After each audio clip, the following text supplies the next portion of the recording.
ऊपर वाले ने सब इच्छाएं पूरी कर दी, अब बस एक इच्छा और पूरी कर देता, मेरे अशोक की शादी किसी अच्छी लड़की से करवा देता। क्या माँ, अब फिर से वही सब लेकर बैठ गई? माँ जी बिल्कुल ठीक कह रही हैं जेठ जी, सारी उम्र अकेले कैसे काटेंगे आप? उम्र भर तो आप जिम्मेदारियों के तले दबे रहे, लेकिन अब वक्त आ गया कि आप शादी के बंधन में बंध जाएं। हाँ भैया, हम सबकी बात तो नहीं सुनते, आप अब कम से कम इसकी बात तो मान लीजिए। इसके लिए जेठानी ले आइए। अच्छा ठीक है, तुम लोग इतनी जिद करते हो तो ठीक है। ये सुनकर सभी बड़े खुश होते हैं और अब सभी अशोक के लिए लड़की देखने लगते हैं। अशोक साधे स्वभाव का, मेहनती लेकिन बहुत साधारण दिखने वाला इंसान था। सही समय पर शादी नहीं हुई और इस उम्र में अब लड़की देखने लगे तो सब कुछ न कुछ तर्क दे देते। लड़का तो अच्छा है पर रंग दबा हुआ है और उम्र भी ठीक ठाक हो गई है। ऐसे करते करते उन्होंने कई रिश्ते देख लिए। फिर एक दिन एक रिश्ता आया अंजलि का, जो कि दिखने में काफी खूबसूरत, पढ़ी लिखी और मॉडर्न थी। सबको लगा ये रिश्ता तो शायद बन ही नहीं पाएगा, लेकिन कहते हैं ना, जोड़ियां ऊपर से बनकर आती हैं। ऐसा ही कुछ हुआ उनके साथ भी। अशोक के पास अच्छे खासे पैसे थे और अंजलि के पास खूबसूरती। दोनों एक दूसरे को झट से पसंद आ गए और दोनों की शादी हो गई। आजा बहू, ये कलश गिराकर अंदर आ। अंजलि गृह प्रवेश करके अंदर आ गई और फिर अगले दिन एक बड़ी सी ग्रैंड रिसेप्शन पार्टी। वाह भाई सुपर्णा जी, खूब दिल खोलकर खर्च किया है आपने पार्टी में। अरे तो मेरे इकलौते जेठ जी की शादी थी आंटी जी, कैसे ना करते, और पैसों की कोई कमी थोड़ी ना है उनके पास। ये बात तो तूने सही कही छोटी बहू। अच्छा तेरी जेठानी कहाँ रह गई, तैयार हुई कि नहीं? जी अभी देख कर आती हूँ। रैना अंदर अपनी जेठानी को लेने जाती है, जहाँ वो उस गाउन में बेहद ही खूबसूरत लग रही थी।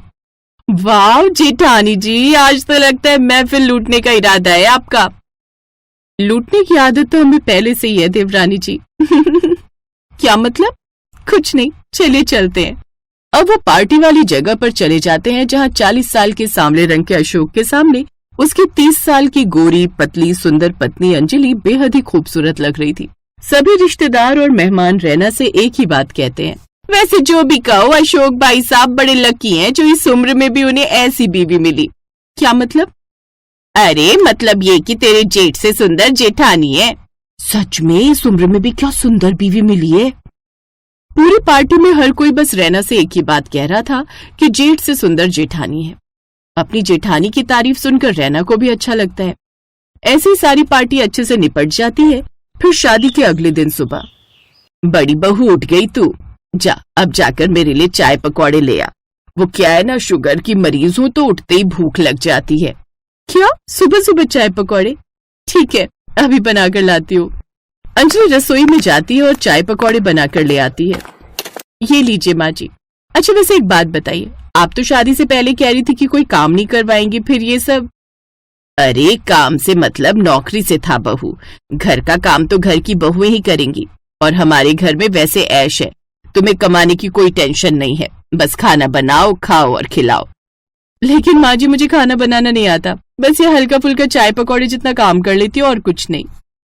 क्या? लेकिन तूने तो कहा था तुझे हाउसवाइफ बनना है, तो हाउसवाइफ तो ये सब करेगी ही ना। और तेरी माँ ने तो रिश्ता करते वक्त बड़े गर्व से बोला था कि तुझे बनाना आता है। हाँ तो क्या बनाना आता है वो पूछा था। मैं मैगी, चाय पकौड़े, अंडा बना लेती हूँ बस। अरे अमीर खानदान है आपका, आपको तो नौकर चाकर रखना शोभा देते हैं। कम से कम 3-4 नौकर चाकर तो होने ही चाहिए ना यहाँ। और सच कहूँ तो खाना बनाने वाला ससुराल तो मुझे पहले ही मिल रहा था, लेकिन वो तो मैंने रिजेक्ट कर दिया था। हाँ तो हमें भी कई ऐसी लड़कियां मिल रही थी जिन्हें खाना बनाना नहीं आता था, इसलिए हमने तो मना कर दिया, क्योंकि हमें तो खाना बनाने वाली बहू चाहिए थी। मेरी छोटी बहू रैना को देखो, सब काम कर लेती है, अच्छा खाना भी बनाना जानती है, तभी हमने इसे हाँ बोला था। और मुझे भी ऐसा ससुराल चाहिए था जहाँ खाना ना बनाना पड़े। अब आज मेरा पहला दिन है तो ना ज्यादा माथापच्ची मत करो मेरे साथ। अब मैं चाय पकौड़े बनाकर थक गई हूँ तो रूम में जा रही हूँ रेस्ट करने। ये कहकर अंजलि कमरे में चली गई। कमाल की बहू है, चाय पकौड़े बनाकर ही थक गई। कोई बात नहीं माँ जी, जेठानी जब भी नई नई आई है इस घर में, हो सकता है पहले कभी काम न किया हो, धीरे धीरे सीख जाएंगी। हाँ उम्मीद तो यही है इससे। कुछ देर बाद, क्या यार मेरा पहला दिन है ससुराल में, ऐसा लग रहा है जैसे किसी को कोई एक्साइटमेंट ही नहीं है। तभी अशोक बाहर से वॉक करके आता है। अशोक जी आ गए आप?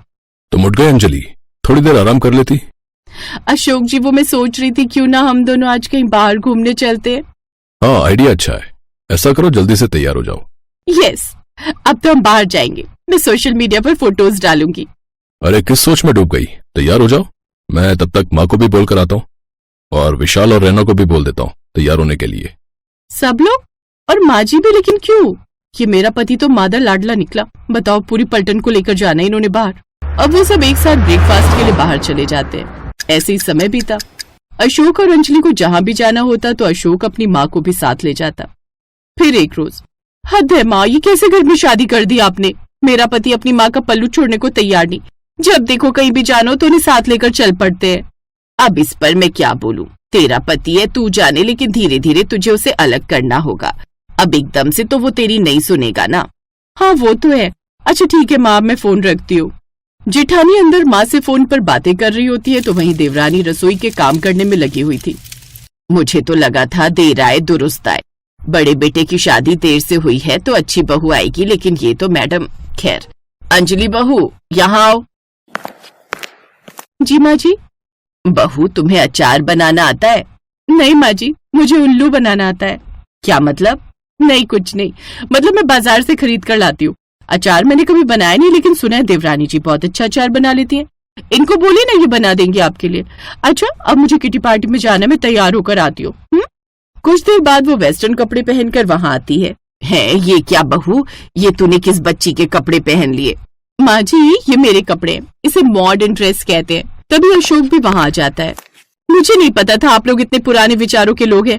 और अशोक जी, आजकल तो हर कोई ऐसे कपड़े पहनते हैं। पहनते होंगे, लेकिन मुझे पसंद नहीं, इसलिए अगर किटी पार्टी में जाना तो बदल कर जाओ।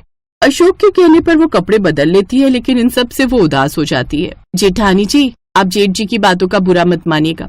उन्हें ये सब पसंद नहीं, इसीलिए उन्होंने मना किया। सच कहूँ तो उन्हें तो किटी पार्टी में औरतों का जाना भी पसंद नहीं, लेकिन आपका मन ना टूटे इसलिए उन्होंने हाँ कर दी। जेठ जी को थोड़ा टाइम दीजिए, वो सब चीज अपना लेंगे। फिर अगले दिन। अंजलि, अंजलि, देखो मैं तुम्हारे लिए क्या लाया हूँ। Jeans top? हाँ अंजलि, मैं जानता हूँ कि थोड़े पुराने विचारों का साधारण इंसान हूँ। तुम्हें कल वो शॉर्ट ड्रेस नहीं पहनने दी, इसका मतलब ये नहीं कि मैं वेस्टर्न कपड़ों के खिलाफ हूँ। वेस्टर्न कपड़े पहनो, उन्हें पहनने में कोई बुराई नहीं, लेकिन एक दायरे में रहकर पहनो। हम सोसाइटी के बीच रहते हैं, कल को कोई मेरी बीवी को कुछ उल्टा सीधा कहे तो मुझे अच्छा लगेगा क्या?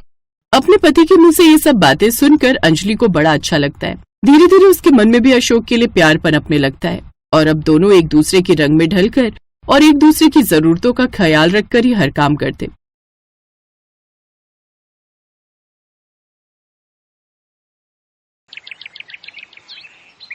सावित्री देवी हाथ में स्वागत की थाली लिए अपनी दोनों बहुओं का स्वागत करती हैं। अब मेरी दोनों बहुओं, जल्दी से इस कलश को पैर से गिराकर अंदर आ जाओ। क्या माँ जी, एक कमरे का घर?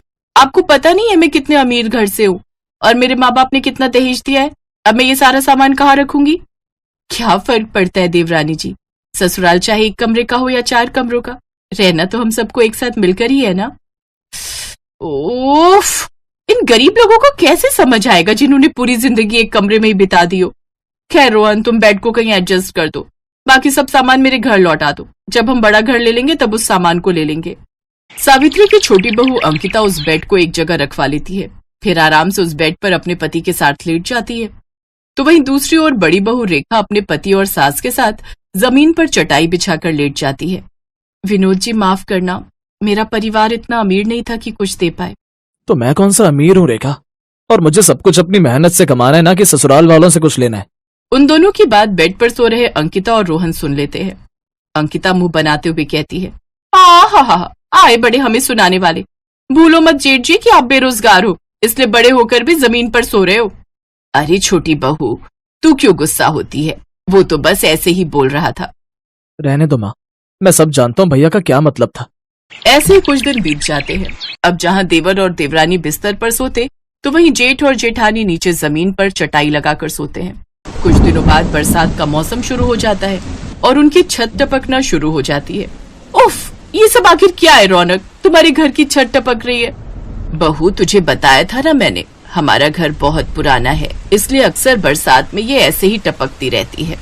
माँ जी, मेरी तरफ की चटाई भी गीली हो गई, ऐसे में ठीक से सो नहीं पाएंगे। बहू, तू मेरी तरफ आकर सो जा, इस तरफ सूखा है। वाह माँ जी, अपनी गरीब बहू पर बड़ा प्यार आ रहा है और अमीर बहू से इतनी नफरत, जबकि हम सब एक ही कमरे में रहते हैं, फिर भी इतनी नफरत। तुम बेड पर सोई हो इसलिए कह रही हूँ इसे छोटी बहू। ठीक है, सुनो जी, कल सुबह होते ही तुम अपनी तरफ की छत और दीवार पक्की करवा लेना। जैसे तैसे वो लोग सो जाते हैं, लेकिन अगली सुबह अंकिता अपनी तरफ की दीवार और छत ठीक करवा लेती है, साथ ही उसमें रंग भी करवा देती है। छोटी बहू, अगर तू काम करवा ही रही थी तो पूरी छत की मरम्मत करवा लेती। पैसे कोई पेड़ पर नहीं उगते। मेरा पति सारा दिन मेहनत करे और मैं उनके पैसे तुम लोगों पर बहा दूं। रहने दीजिए माँ जी, आप इसे कुछ मत बोला करो। देवरानी जी की बातों से साफ साफ पता चलता है कि इसे हम गरीबों से सख्त नफरत है। अगले दिन फिर से बारिश शुरू हो गई और रात में अंकिता तो आराम से बिस्तर पर सोई, लेकिन गरीब जेठानी की तरफ छत टपकने की वजह से वो ठीक से सो नहीं पाई। सुनिए जी, छत टपकने के कारण ज्यादा पानी हमारी तरफ आ रहा है, ऐसे तो हम सो नहीं पाएंगे। तुम चिंता मत करो, मैं कल कोई जुगाड़ करता हूँ। अगली सुबह अंकिता अपनी गरीब जेठानी का मजाक उड़ाती है। गरीब जेठानी जी, लगता है आप ज्यादा ही दुखी हैं। आंखें कैसी लाल हो रखी हैं?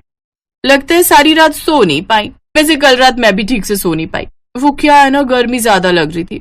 खैर कोई नहीं, मुझे तो एक फोन घुमाना है, फिर मेरे माँ बाप एक इशारे पर मेरे लिए एसी भिजवा देंगे। अंकिता ऐसा ही करती है। अपनी माँ से फोन करके वो अपने घर पर एसी लगवा लेती है, लेकिन एक ही कमरे में एसी लगने की वजह से उसकी हवा सभी को मिल रही थी, यहाँ तक कि उस गरीब जेठानी को भी, और ये बात अंकिता को हजम नहीं होती। एसी मैंने अपने लिए लगवाया रौनक, ना कि उस गरीब जेठानी के लिए। वो मुफ्त में ही हवा खा रही है। तो तुम बताओ डार्लिंग, तुम क्या चाहती हो? कुछ पर्दे ले आओ और उसे कमरे के बीच में लगा दो, ताकि एसी की हवा उस तरफ ना जा पाए। अंकिता अपनी गरीब जेठानी से इस हद तक नफरत करती थी कि वो उसे एसी की हवा भी लगने देना नहीं चाहती थी। गरीब बहू सारा दिन काम करती, लेकिन फिर रात को वो गर्मी या बारिश की वजह से ठीक से सो नहीं पाती। रौनक, तुम आज ही जाकर मिस्त्री पकड़ कर ले आओ, मैं अपनी तरफ का हिस्सा ऊंचा करवा लूंगी। इस गरीब की वजह से हमें भी ये पानी की किचकिच झेलना पड़ता है, और फिर बारिश का गंदा पानी मेरी तरफ जमा हो जाता है। बहू, किसी गरीब को इतना सताना भी ठीक नहीं है। आप तो चुप ही रहिए माँ जी। अच्छा रौनक, आज ना मेरा समोसे खाने का बड़ा मन कर रहा है, तुम बाहर से हम दोनों के लिए ले आओ ना। हाँ, मैं अभी ले आता हूँ। फिर शाम को तेज बारिश होती है, जिससे घर में पानी भर जाता है। उधर चूल्हा गीला होने के कारण गरीब बहू खाना नहीं बना पाती और उन तीनों को भूखा ही सोना पड़ता है।